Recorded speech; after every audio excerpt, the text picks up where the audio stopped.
me! I cannot help you. The air in the hallway crackled with a cruel stillness, a silence that amplified every brutal sound. I'll make you bleed until you learn to disappear.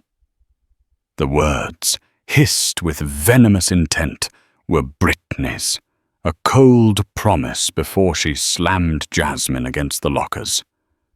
Books clattered, papers spiraled to the floor like discarded autumn leaves, and a tableau of frozen students became unwitting witnesses.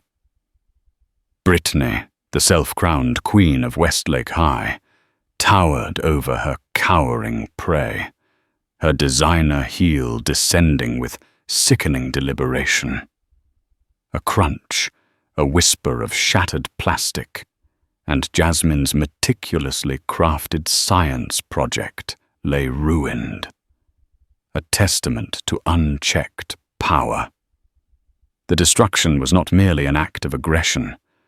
It was a performance, methodical and public, designed to maximize humiliation. Around them, a constellation of phones rose, cold lenses eager to record, share, and amplify the spectacle. Each click of a shutter, each tap on a screen, turned 30 classmates into silent accomplices. Nobody moved, nobody spoke, nobody helped. A tear, a solitary trail on Jasmine's cheek, marked the moment. Brittany, relishing her dominion, yanked Jasmine's head up by her hair. "Look at them all watching you break," she sneered, forcing eye contact with the transfixed crowd. Her gaze swept over the faces, asserting, "This is what happens when you forget who runs this school." Blood welled from Jasmine's lip, a ruby bead against pale skin. But in her eyes, a transformation was taking place. Fear, slowly giving way to something colder, something far more dangerous. Unbeknownst to Brittany and her audience, Jasmine's thumb was already hovering, not in despair, but over her father's contact. A silent call to a formidable alliance. Jasmine Davis found herself alone at her new locker, the stark military farewell from her father, just that morning until a raw memory.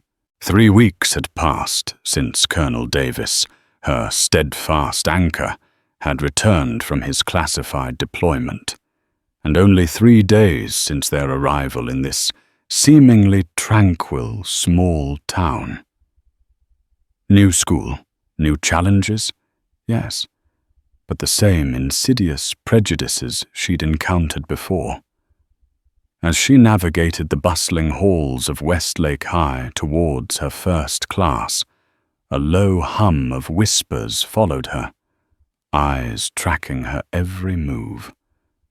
She was the only black student in a sea of predominantly white faces, an anomaly in a town unaccustomed to diversity.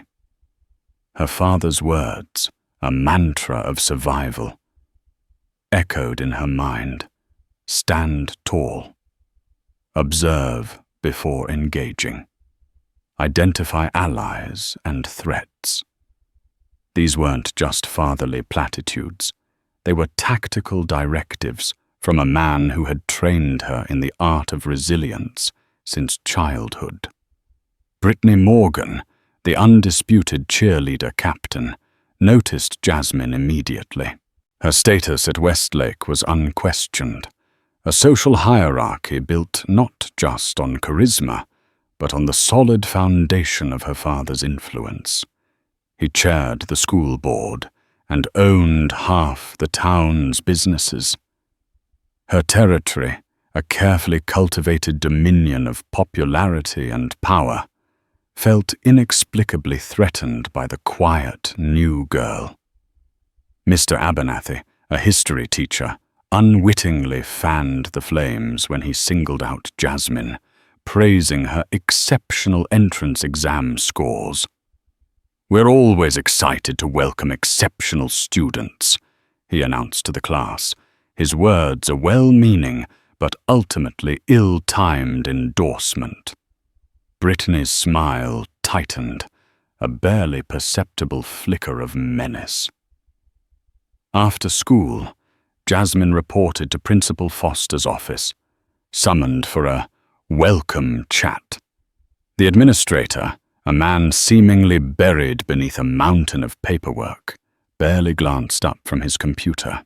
"Adjustment difficulties are normal for transfer students," he droned, dismissing Jasmine's subtle mention of the cold reception she'd received. "Try harder to fit in. Westlake has traditions. Respect them." His words, delivered with a dismissive wave, underscored a deep-seated administrative apathy, a tacit endorsement of the existing social order. It was a common failing in institutions where maintaining a placid surface took precedence over addressing underlying injustices. At home, Colonel Davis, a man whose eyes were trained to detect threats in the most hostile territories, noticed his daughter's quietness during dinner. Her usual vivacity was muted, replaced by a subtle tension. He saw what she was trying to hide. "Trouble at school?" he asked, his voice calm but probing. "Nothing I can't handle," Jasmine replied, straightening her shoulders, a precise mimicry of his own posture. "You taught me resilience." Later, Colonel Davis retreated to his private shooting range behind their isolated home. His shots, grouped within a dime-sized cluster at 800 yards, were a testament to perfect precision, a focus honed by years in the field. The military medals locked in his office safe told a silent story of classified career achievements, operations too dangerous to display, earning him the whispered nickname Eagle Eye among special forces. This quiet ritual wasn't just practice. It was a form of meditation, a way to process the unseen threats that his instincts, now sharpened by paternal concern, were beginning to perceive. The next day, track team tryouts inadvertently changed the trajectory of events. Coach Martinez, a no-nonsense woman with a keen eye for talent, clocked Jasmine's 400-meter time. Her eyes widened, incredulous. "Fastest time I've seen in years," she announced, her voice echoing across the field. "You might be our next team captain." Brittany overheard, her water bottle crushing in her grip, a silent testament to her escalating rage. The look in Brittany's eyes promised consequences, a retribution that would arrive long before the next morning bell. The cafeteria, usually a cacophony of lunchtime chaos, fell into a temporary lull as Brittany, with practiced theatricality, accidentally bumped Jasmine's tray. Cold milk splashed across Jasmine's lap, soaking into her new jeans. Brittany's friends erupted in synchronized laughter, their mirth a perfectly choreographed backdrop. "Oops," Brittany's apology dripped with insincerity. "Guess you should watch where you're standing."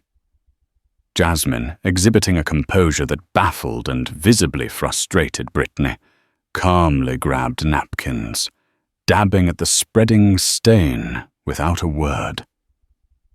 "Hey, I'm talking to you." Brittany stepped closer, her voice rising, seeking the emotional outburst she could exploit. "Your dad kills people for a living, right? No wonder you're so weird." The cafeteria quieted, students anticipating the drama, phones already poised. Jasmine met Brittany's gaze steadily. "My father serves his country with honor." Not everyone understands what that means. Her composed response, devoid of tears or anger, was a strategic counter, disarming Brittany, who had expected a breakdown. Before Brittany could escalate further, Mr. Abernathy, a well-meaning but often ineffectual teacher, approached. "Everything okay here?" he asked, glancing between them. "Just a little accident," Brittany replied, her voice saccharine. "No problem. Be more careful next time," was all Mr. Abernathy offered, before turning away, another missed opportunity for intervention. In American history class, Jasmine's analysis of Civil War strategy earned Ms. Rodriguez's sincere praise. "Excellent tactical assessment. Someone knows their military history." It was a genuine commendation, but one that further fueled Brittany's resentment. From across the room, Brittany watched as Tyler and Aisha, two popular students, asked Jasmine to join their study group. The threat to Brittany's meticulously maintained social hierarchy grew, a silent alarm ringing in her mind. Between classes, Brittany pulled her inner circle into the girls' bathroom. "She thinks she's so special," she hissed, her voice laced with venom. "We need to put her in her place." That evening, Colonel Davis, ever vigilant, noticed the dried milk stain on Jasmine's jeans as she loaded the washing machine. "Rough day?" he asked, his gaze gentle but perceptive. "Just an accident," Jasmine shrugged, maintaining her facade of normalcy. They ate dinner together, a ritual they had steadfastly maintained despite years of his deployments. He shared sanitized stories from his time overseas, careful to filter out the classified operations that had earned him the Eagle Eye moniker among special forces. His phone rang, and he checked the screen, his expression shifting subtly. "Eagle Eye," a voice said when he answered. "Secure line needed." Colonel Davis moved to his office, closing the door, leaving Jasmine to wonder what new mission called her father away. In her bedroom, Jasmine found a note slipped into her backpack, her locker combination, followed by the chilling message, "We know how to get to you." The next day, her stomach dropped as she opened her gym locker. Her clothes were gone. In their place hung a crude, horrifying costume, a grass skirt and a tribal mask adorned with racist caricatures. It was a vicious, unambiguous act of racial harassment. "Coach Wilson," she reported, holding up the offensive items, her voice trembling with indignation. "Someone took my gym clothes." The middle-aged coach, engrossed in her clipboard, barely glanced up. "Forgot your uniform?" "Not my problem. Either participate in what you have, or take a 0 for today. Everyone's waiting." Davis, "Make your choice." 30 pairs of eyes tracked Jasmine as she emerged from the locker room in her regular clothes, refusing to dignify the racist costume by wearing it. Coach Wilson, with obvious disapproval, marked her clipboard. 0 participation points. 3 more, and you'll fail the semester. Brittany smirked from across the gym, her phone subtly positioned to capture Jasmine's public humiliation. By lunch, social media buzzed with posts tagging #NewGirlFailure and #AntiFollowBasicRules. Comments, each more vicious than the last, piled up, turning Jasmine into a digital pariah. This amplification of bullying, a chilling hallmark of the digital age, transformed a schoolyard squabble into a public spectacle, the mob mentality unchecked by the distance of a screen. After class, Jasmine approached Vice Principal Hricks about the incident. His office, despite the motivational posters, felt cold and sterile. "Do you have proof someone took your clothes?" he asked, without looking up. "The racist costume left in my locker, which you didn't bring as evidence." He sighed, finally meeting her eyes. "Look, Jasmine, you're new here. Sometimes students use racism as an excuse when they're simply being too sensitive. Learn to take a joke." It was the classic victim blaming, a bureaucratic sidestep that demonstrated profound administrative negligence.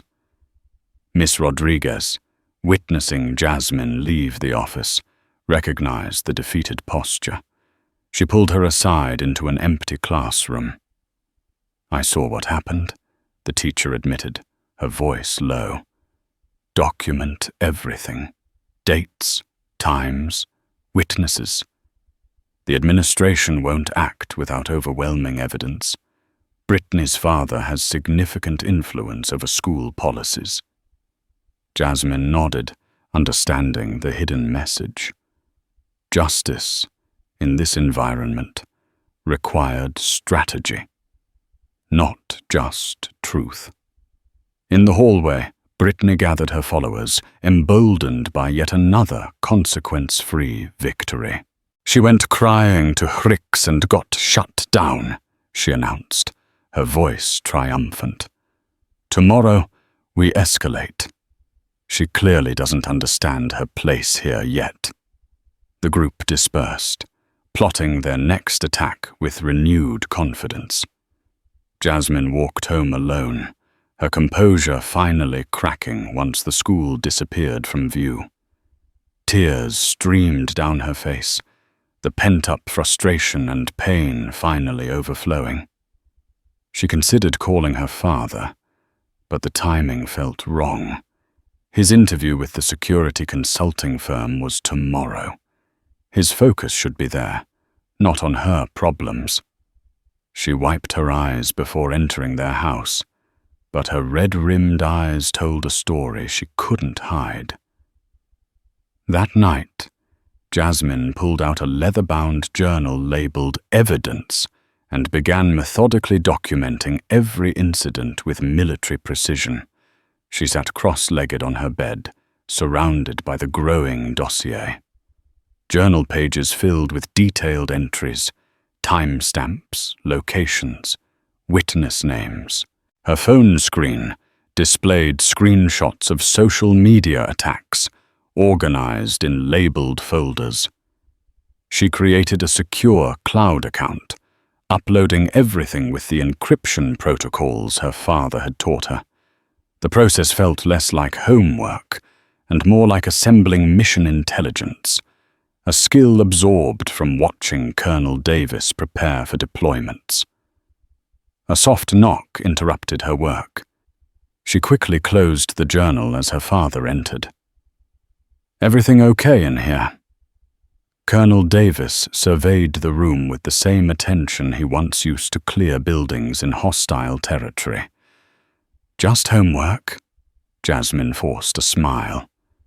"That calculus is brutal." His eyes caught the edge of the journal peeking from beneath her textbook, but he didn't mention it. Instead, he nodded toward her window. "Noticed your blinds were open." Good to maintain privacy after dark. This isn't paranoia. It's tactical awareness. It was the same instinct that had kept him alive through 3 tours in classified operations.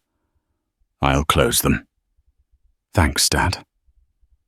After he left, Jasmine heard him making his nightly security check, testing door locks, checking window latches, scanning the perimeter of their property. The routine that once seemed excessive now felt profoundly comforting. Later that night, Muffled voices drifted from her father's office.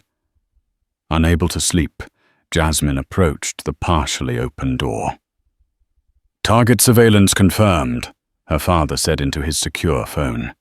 "Package remains protected. Timeline unchanged." Military code words.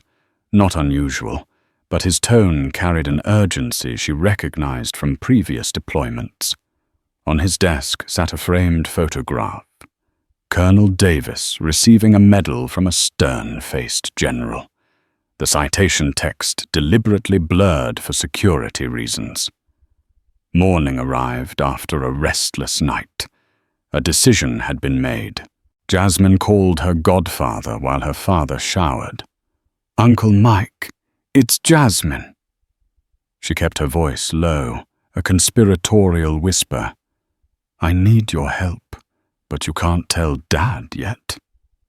She detailed the escalating harassment, her voice steady despite the emotion behind it. Uncle Mike, her father's former teammate and a federal prosecutor, listened without interruption. "You've done everything right documenting like this," he finally said. "Give me 24 hours. Don't engage with the aggressors." Unknown to Jasmine, Colonel Davis passed her bedroom door during the call, catching fragments of the conversation. His expression shifted subtly, the micro-change his military colleagues would recognize as him entering mission mode. At breakfast, everything appeared normal. Jasmine mentioned a history project while Colonel Davis reviewed his interview notes. Only his casual mention of visiting the school that afternoon to finalize some transfer paperwork hinted at anything unusual.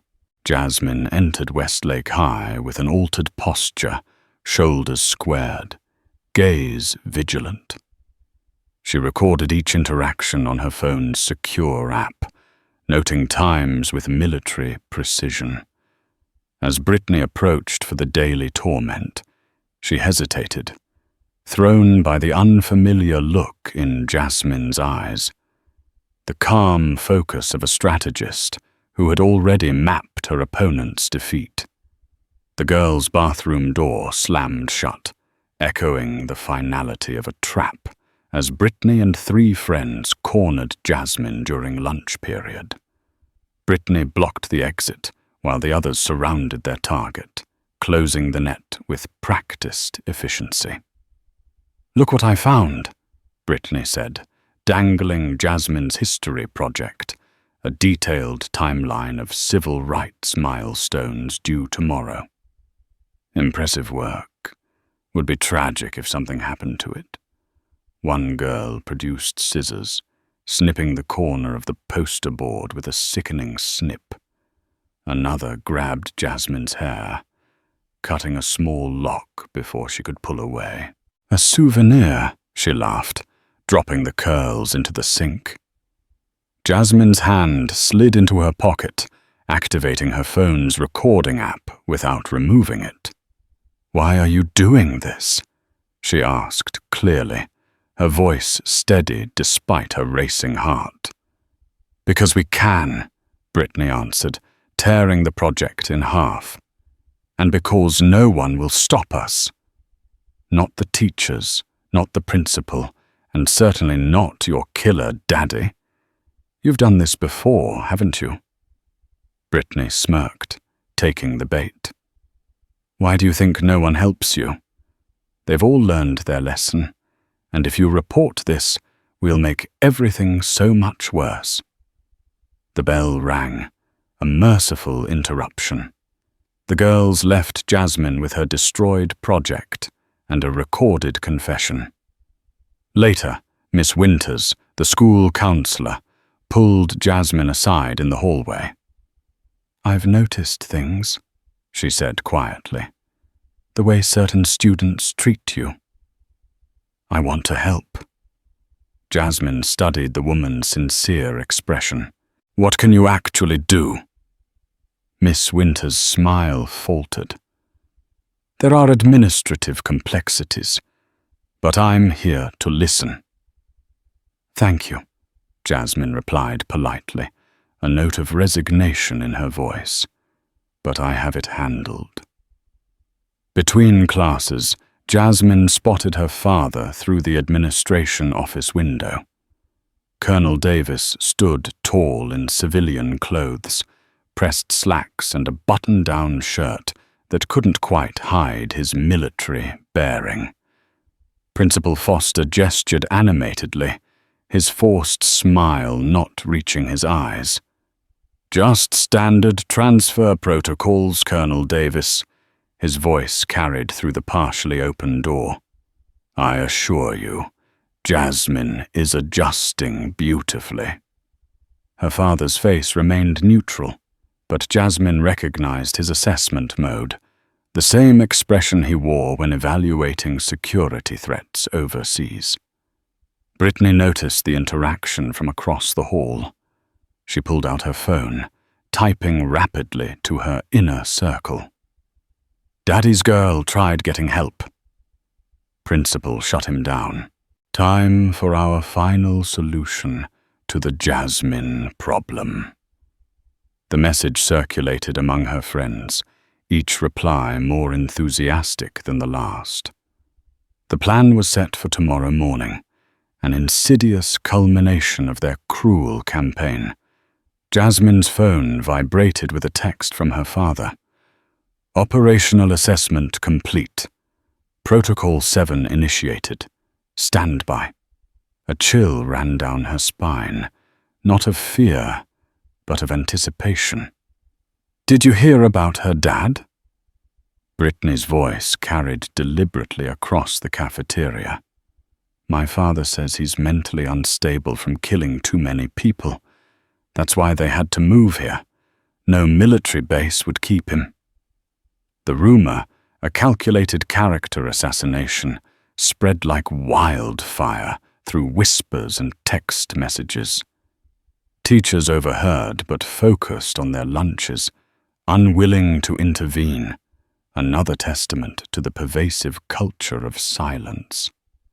Jasmine entered the cafeteria to a sudden, unnatural silence, followed by resumed conversations too casual to be genuine. In advanced placement history, Miss Rodriguez divided the class into teams for a strategic analysis of the Battle of Gettysburg. "Your objective is to identify the critical decision points that determine the outcome," she explained. "Work together to develop alternative strategies." Jasmine's team watched in surprise as she quickly mapped the battlefield on paper, identifying tactical advantages with expert precision. "If we reallocate forces here and here," she demonstrated, her finger tracing lines across the map, while establishing a secondary defense line along this ridge, we control both the high ground and maintain mobility. Her solution impressed even Miss Rodriguez. "That shows remarkable tactical awareness, Jasmine. Have you studied military strategy before?" Before she could answer, Tyler from her team whispered, "That was amazing." "Where did you learn that?" The positive attention, a rare commodity for Jasmine, fueled Brittany's simmering rage. During lunch, Brittany gave a subtle signal to her friends. Seconds later, a milk carton flew across the room, striking Jasmine and splashing across her shirt. More food followed, a barrage of slop. Mr. Abernathy rushed over as Jasmine sat, dripping with cafeteria detritus. "What's going on here?" "She started it," Brittany's friend Madison claimed immediately. "She threw her lunch at us first because we wouldn't sit with her." Despite multiple witnesses seeing the truth, the teacher sighed. "Detention, Jasmine. This behavior is unacceptable. The systemic bias was laid bare." Meanwhile, Colonel Davis met Uncle Mike at Veterans Coffee 2 blocks from the school. Both men reviewed information on military-grade tablets, speaking in the short, economical shorthand developed during joint operations. "Asset infiltration confirmed," Uncle Mike reported quietly.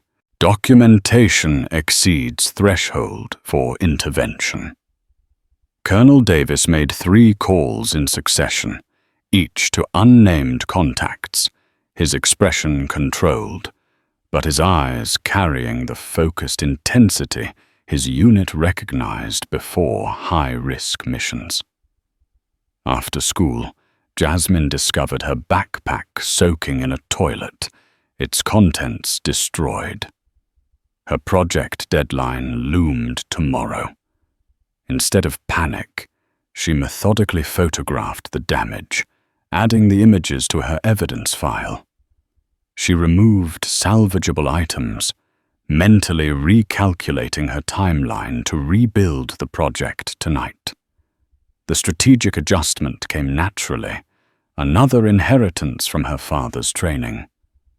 Walking home, Jasmine noticed an unmarked sedan following at a distance, 2 men in suits tracking her movement while speaking into concealed communication devices. The scope of the operation, now initiated by her father and Uncle Mike, was far larger than she could yet comprehend. A silent federal machine beginning to turn its gears. The morning sunlight glinted off the trophy cases in Westlake High, their polished surfaces reflecting a legacy of athletic triumphs and an underlying culture that prized achievement over equity. Students gathered for the quarterly Achievement Assembly, a routine event designed to celebrate the school's best. Jasmine reviewed her presentation notes one final time, the only freshman selected to present her historical analysis. The spotlight felt both an opportunity and a vulnerability. Just then, Brittany and 5 of her friends surrounded her in the empty hallway, their formation blocking all escape routes. "Big day for you," Brittany purred, her voice sweet with artificial concern, a predator's lullaby. "Ready for your moment of fame?" Before Jasmine could respond, one girl knocked the notes from her hands, while another swept them into a waiting backpack. Brittany stepped closer, her designer perfume suffocating in its intensity. "Oops, guess you'll have to improvise." She placed both hands on Jasmine's shoulders, a theatrical gesture of false camaraderie. "Let me help you down the stairs." The push came with calculated force, enough to send Jasmine tumbling down half a flight of stairs, but not enough to cause catastrophic injury. Her elbow struck the railing. Her knee slammed against the edge of a step. Mr. Jensen, a bewildered teacher, rounded the corner in time to see Jasmine sprawled at the bottom of the staircase. "What happened here?" he demanded, helping her up. "She tripped," Madison answered quickly, a well-rehearsed lie. "We tried to catch her, but she fell too fast." "Is that what happened?" Mr. Jensen asked Jasmine directly, his gaze searching. Jasmine met Brittany's threatening stare, weighing her options with tactical precision. "I lost my balance," she said finally, recognizing this wasn't the battlefield for her stand. Her father's training wasn't about fighting every battle, but winning the war. The nurse treated Jasmine's injuries with efficiency, but little sympathy. "These stairs can be tricky," she commented while applying antiseptic, "but making a fuss only makes things worse." Some students learn that the hard way. Her words, delivered with a hint of passive-aggressive judgment, reinforced the school's culture of victim-blaming. Principal Foster visited the nurse's office, his concern performative, a hollow echo of genuine care. Perhaps you should consider another school if you're having this much trouble adjusting, Jasmine. Westlake isn't for everyone. His suggestion, delivered with a patronizing tone, made it clear that the school preferred to expel the problem rather than address it. Before Jasmine could respond, a commotion drew the principal away. Through the office window, she watched Brittany's father stride through the administration area, his expensive suit and commanding presence parting staff like water. "My daughter mentioned concerns about the new student," he announced, his voice booming loud enough for Jasmine to hear. "I want to ensure everything is being handled appropriately." Mr. Abernathy approached tentatively. "Mr. Morgan, regarding some incidents I've observed, write up your concerns through proper channels." Morgan dismissed him with a wave. "The board will review them at our convenience." His arrogance and certainty in his untouchable influence were palpable. That evening, Jasmine finally broke. The tears came silently at first, then in heaving sobs, as she showed her father the bruises forming on her elbow and knee. "They planned it," she explained, her voice steady despite her tears. "They've been documenting everything, Dad. Just like you taught me." Colonel Davis listened without interruption, his questions precise when she finished. Not about her feelings, but about operational details, times, locations, participants, witnesses. His focus transformed her pain into actionable intelligence, a critical component of their impending Operation School Board. Uncle Mike arrived with 3 unmarked folders, security classifications visible on their edges. The men spread maps of the school and town across the dining table, marking locations with military precision. "Rules of engagement?" Uncle Mike asked, his voice low and serious. "Proportional response," Colonel Davis answered, his eyes fixed on the map. "No collateral damage." Colonel Davis made a final call, his voice resonating with authority. "This is Eagle Eye. Confirm green light for Operation School Board. Assets in position. Timeline 0800 hours. Morning announcements crackled through Westlake High's speakers as students settled into first period. Brittany entered the hallway, flanked by her loyal followers, scanning for Jasmine with predatory focus. Today's plan, orchestrated in group texts throughout the night, would establish dominance once and for all. She spotted her target at her locker and approached with deliberate steps. "Ready for round 2? Yesterday was just the warm-up. Before Jasmine could respond, the main entrance doors swung open with dramatic flair. Colonel Davis strode in, wearing his full dress uniform, medals and insignia glinting under the fluorescent lights. 4 serious men in dark suits flanked him, badges visible on their belts. The hallway fell silent, a collective gasp rippling through the stunned student body. Principal Foster emerged from his office, his face shifting from annoyance to confusion to alarm in rapid succession. "Colonel Davis," he began with forced cordiality, "we don't have a meeting scheduled." "This isn't a meeting," Colonel Davis interrupted, his voice carrying with parade ground authority, cutting through the silence like a sharp blade. "This is an intervention." Students pressed against lockers as the formidable procession moved toward Brittany and Jasmine. Colonel Davis positioned himself beside his daughter, his posture radiating controlled power, a silent shield. Principal Foster, I'd like to introduce my colleagues. He gestured to the men beside him. Special Agent Harrison, FBI Civil Rights Division. Captain Reynolds, Judge Advocate General's Corps. Agent Michaels, Department of Education Office for Civil Rights. And my former teammate, Federal Prosecutor Michael Williams, specializing in hate crimes and civil rights violations. Whispers erupted through the gathering crowd, a tide of dawning comprehension.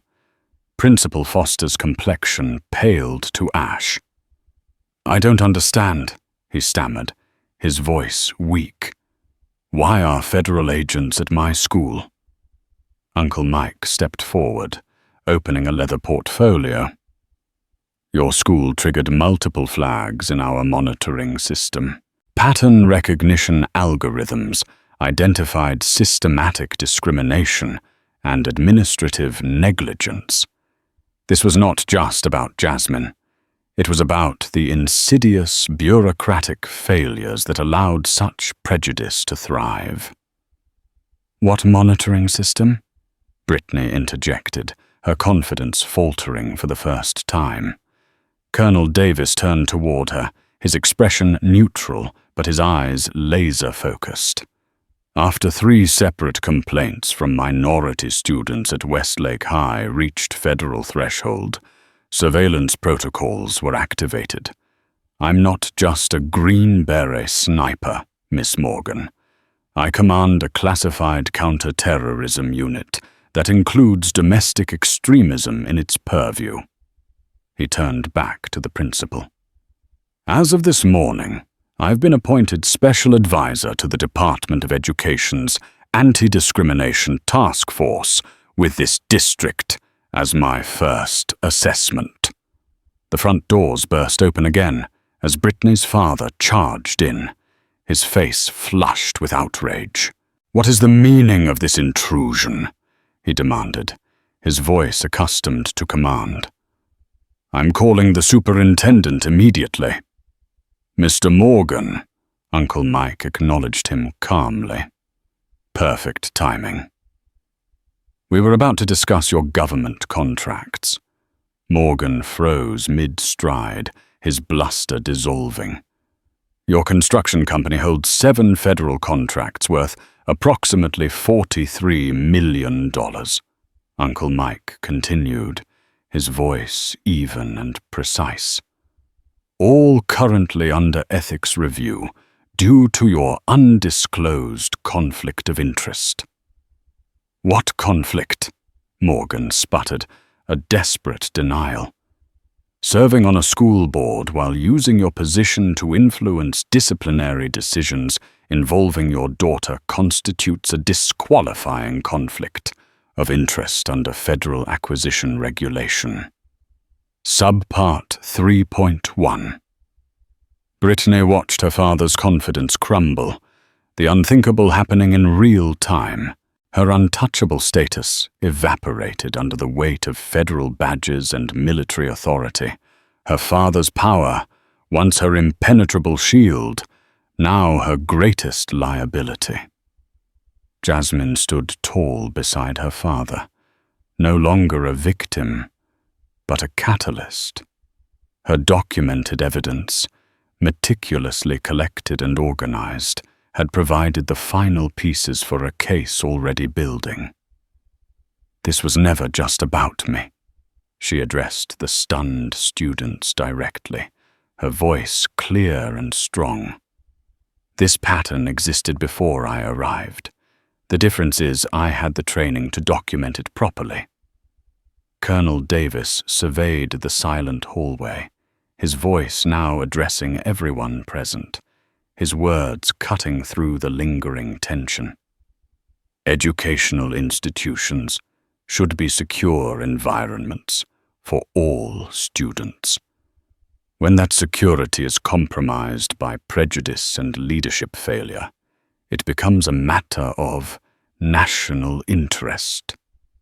Agent Harrison stepped forward, his tone grave. "We'll require immediate access to all disciplinary records administrative communications, and security footage. Federal investigators will interview staff and students throughout the week. Principal Foster attempted to regain control, a futile gesture. Surely we can handle this internally.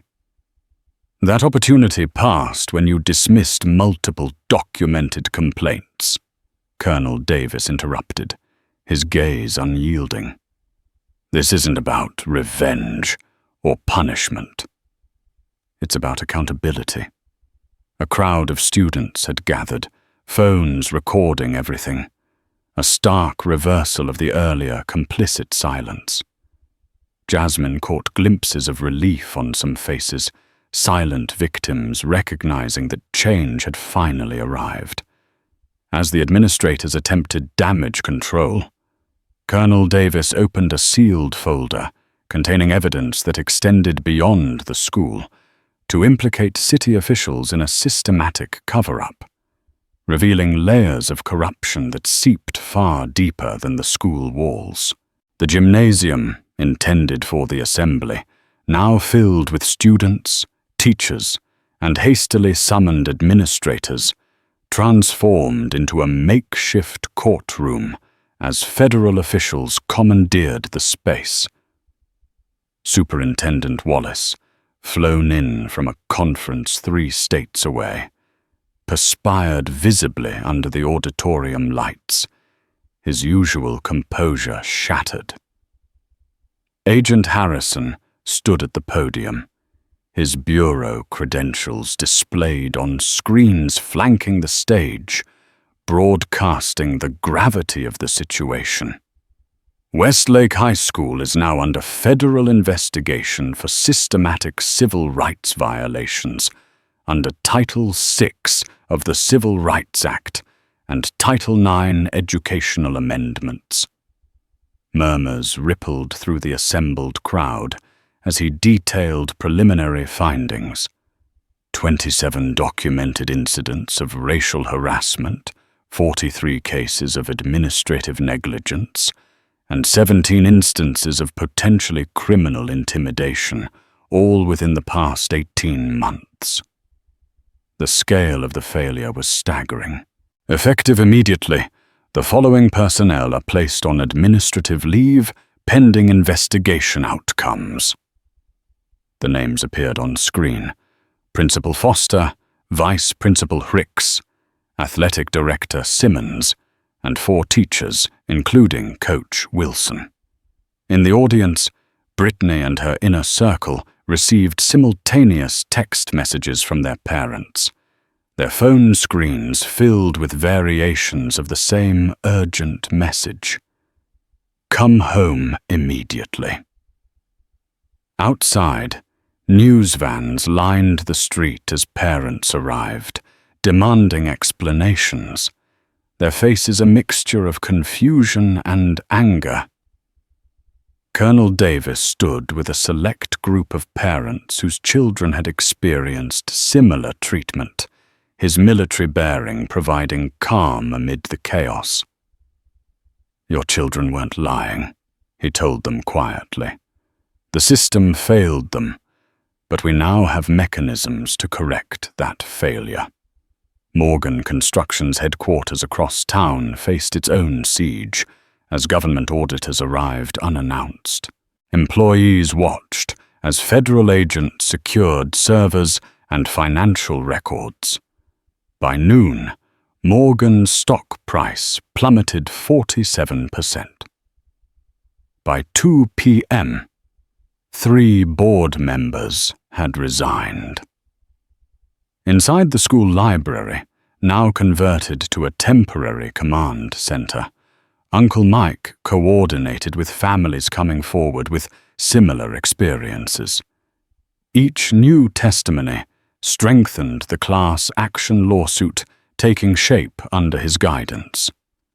The pattern shows clear disparate impact discrimination, he explained to the gathered families. When 94% of disciplinary actions target minority students who comprise less than 12% of the student body, we establish prima facie evidence of systematic bias. The emergency school board meeting convened at 4 p.m., public attendance overflowing into hallways. Colonel Davis presented evidence with tactical precision. His slideshow transitioned from cold statistics to specific incidents, each documented with timestamps and corroborating witnesses. This represents institutional failure at multiple levels, he concluded. Not isolated incidents, but a pervasive culture of discrimination, reinforced by administrative protection of certain students based on their parents' community standing. Morgan attempted to counter from his position at the board table. These allegations are greatly exaggerated. A few isolated incidents are documented on camera, Colonel Davis interrupted, signaling Agent Michaels. The wall screen displayed security footage from hallways, classrooms, and common areas, each showing incidents exactly as victims described them, followed by administrative dismissal of complaints. Parents gasped as the evidence mounted. Every camera in this school has been archived and analyzed using pattern recognition software, Colonel Davis explained. The same technology we use to identify terrorist cell behavior overseas. The statistical anomalies were impossible to miss. By evening, national media picked up the story. Federal investigation reveals systemic discrimination in award-winning school district ran across news tickers nationwide. In the district offices, Superintendent Wallace met with federal officials, legal counsel, and Colonel Davis. The financial implications are catastrophic, Wallace argued, sweat beading on his forehead.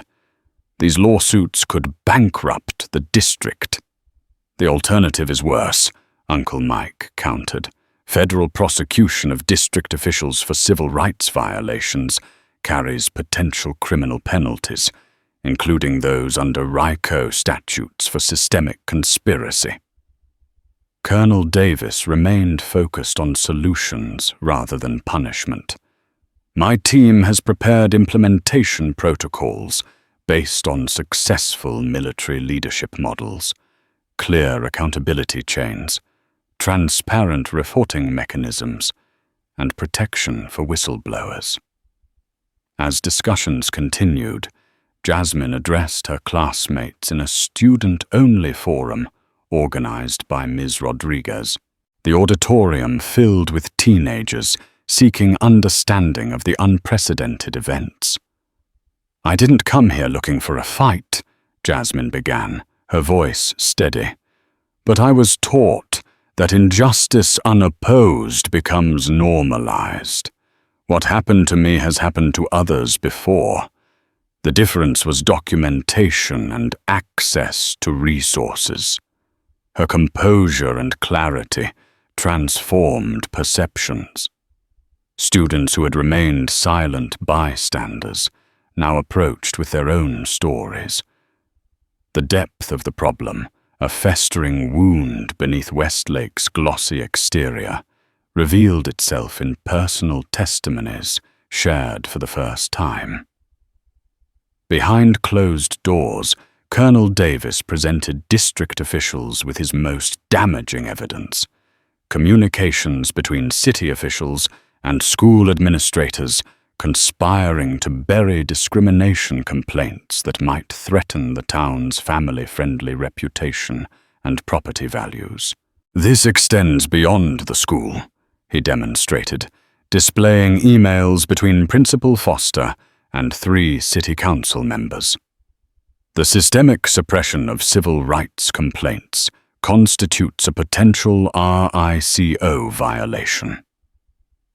Superintendent Wallace finally grasped the full magnitude. "What do you want?" he asked, his voice barely a whisper. "Justice, not vengeance," Colonel Davis answered. "Implement the protocols my team has developed, create genuine accountability, protect vulnerable students. As darkness fell, Brittany sat in her family's suddenly silent mansion. Her father paced the study, phone pressed to his ear as business partners distanced themselves. Political allies didn't return calls. The family attorney delivered increasingly grim updates. Your social media posts documenting the harassment are now evidence, her mother said, scrolling through Brittany's phone, her voice laced with incredulity. What were you thinking? Everyone did it, Brittany responded, her voice small, a fragile echo of her former defiance. No one ever stopped us. Across town, Colonel Davis reviewed progress with his team.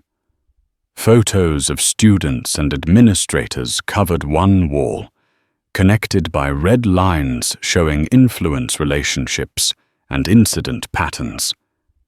The tactical assessment reflected his military training, identifying key pressure points within the system. Tomorrow, we move to Phase 2, he informed them, structural reform and accountability mechanisms. The team nodded, recognizing the mission parameters had expanded beyond Jasmine's personal situation to address the underlying institutional failures that had long plagued the district. As district officials scrambled to contain the damage, Colonel Davis received a flash drive containing evidence that the discrimination pattern extended to 6 neighboring school districts under the same regional authority, hinting at a much broader, deeply entrenched crisis. The administrative hearing room fell silent as Brittany entered with her parents. Gone were her designer clothes and confident swagger, replaced by a conservative dress and downcast eyes. The disciplinary panel, composed of educators from neighboring districts, sat behind a curved table reviewing evidence files. Dr. Reeves, the interim superintendent, addressed her directly. Miss Morgan, we've reviewed the extensive documentation of your actions. Today, you have the opportunity to explain your behavior. Without her usual supporters, the carefully constructed facade crumbled. Brittany's voice wavered. I didn't think it was that serious. Everyone treated new kids that way. Everyone, Doctor, Reeves challenged, sliding forward a statistical analysis. Our review shows your involvement in 23 documented harassment incidents across 4 semesters. That's not everyone. That's a pattern of targeted behavior. Brittany glanced toward her father, seeking the protection his influence once guaranteed. Morgan stared at the table, defeated by his own unfolding troubles. My friends and I, she began. Your friends have provided written statements, Dr. Reeves interrupted, detailing how Brittany had orchestrated and led these incidents. Tears formed as Brittany finally comprehended her isolation. My dad always fixed things, she whispered, the admission damning in its childish simplicity. Across town, Morgan faced his own reckoning. His business partners gathered in the conference room that once showcased his success. The company logo, recently removed from federal contractor listings, cast a shadow on the wall. The ethics investigation alone will take months, his CFO explained, grim-faced. Government contracts comprise 68% of our annual revenue. Without them, we're insolvent by quarter's end. Morgan's political aspirations dissolved as community leaders issued statements distancing themselves from the scandal. The mayor's office announced a special investigation into his influence over municipal decisions. Back at Westlake High, interim leadership transformed the environment. Foster and Ricks remained on administrative leave, their offices now occupied by federal education specialists implementing new protocols. Teachers attended mandatory training on intervention techniques, learning to recognize and address discrimination immediately. Several admitted their previous fears of challenging Morgan's influence over school policy. "We knew something was wrong," Mr. Abernathy confessed during a faculty meeting. "But the last teacher who reported Brittany's behavior was transferred to the worst school in the district." The counselor who tried helping Jasmine received vindication when her previously ignored reports resurfaced during the investigation. Superintendent Wallace's signature appeared on orders to file without action multiple documented incidents, sealing his complicity. In the afternoon, Brittany's friends faced their own hearings. The unity of their clique dissolved under scrutiny as each attempted to minimize personal culpability. Brittany said her dad would make sure nothing happened to us, Madison testified. "She planned everything and told us what to do." Their parents, confronted with video evidence of their children's actions, struggled between defensive instincts and genuine shock at the behavior they'd enabled. The domino effect continued as previously silent victims came forward. Patterns emerged, showing how Brittany's group systematically targeted vulnerable students, particularly minorities, and those without influential parents. One evening, an unexpected visitor arrived at the Davis home. Jasmine opened the door to find a subdued Brittany standing on the porch, arms wrapped protectively around herself. "I need to talk to you," she said, her voice small. Jasmine considered her options, then stepped aside. 5 minutes. Inside, Brittany spoke without meeting Jasmine's eyes. "The hearing panel ordered me to complete a restorative justice program. Part of it is understanding the impact of my actions." "And you came here to understand that impact?" Jasmine asked skeptically, her voice neutral. "I came to ask why you didn't just break." "Everyone else did." "What else?" Jasmine studied her former tormentor, seeing the frightened child beneath the crumbling arrogance. "My father taught me that power without accountability becomes tyranny. Your father taught you the opposite." The lesson lingered after Brittany left. For the first time, she questioned the values that had shaped her into who she became. As implementation of the new safety protocols reached its final phase, district officials approached Colonel Davis with an unexpected proposition, one that could transform school safety nationwide. 6 months transformed Westlake High from a cautionary tale to a national model. Colonel Davis stood at the Pentagon podium, addressing education officials from 50 states. Behind him, slides displayed the accountability chain framework, now implemented in 17 school districts across the country. "The principles that protect our troops in combat zones apply equally to our children in educational environments," he explained, his voice resonating with conviction. "Clear reporting structures, protected communication channels, and proportional response protocols create security for vulnerable populations." His task force, operating under Department of Education Authority, developed assessment tools that identified discrimination patterns before they became entrenched. The military precision he brought to threat assessment provided unique insights civilian administrators previously missed. Prejudice operates like insurgency, he told a congressional committee. It exploits institutional weaknesses and thrives where accountability fails. The solutions are structural, not personal. Back at Westlake, Jasmine chaired the student representatives on the newly formed Safety and Inclusion Council. Her documentation system, refined with cybersecurity experts, became a template for schools nationwide.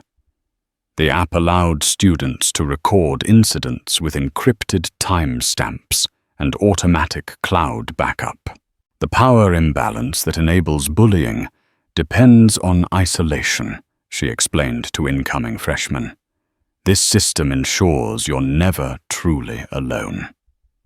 The school itself operated under new leadership. Dr. Matthews, the new principal, brought experience from successful turnarounds in challenging districts.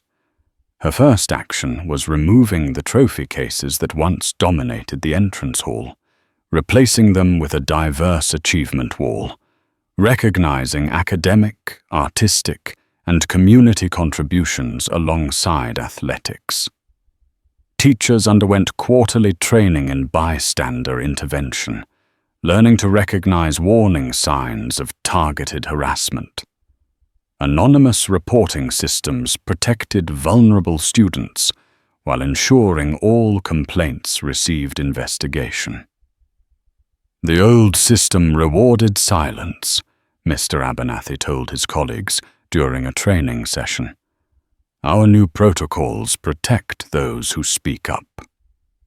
Across town, Brittany completed her restorative justice program.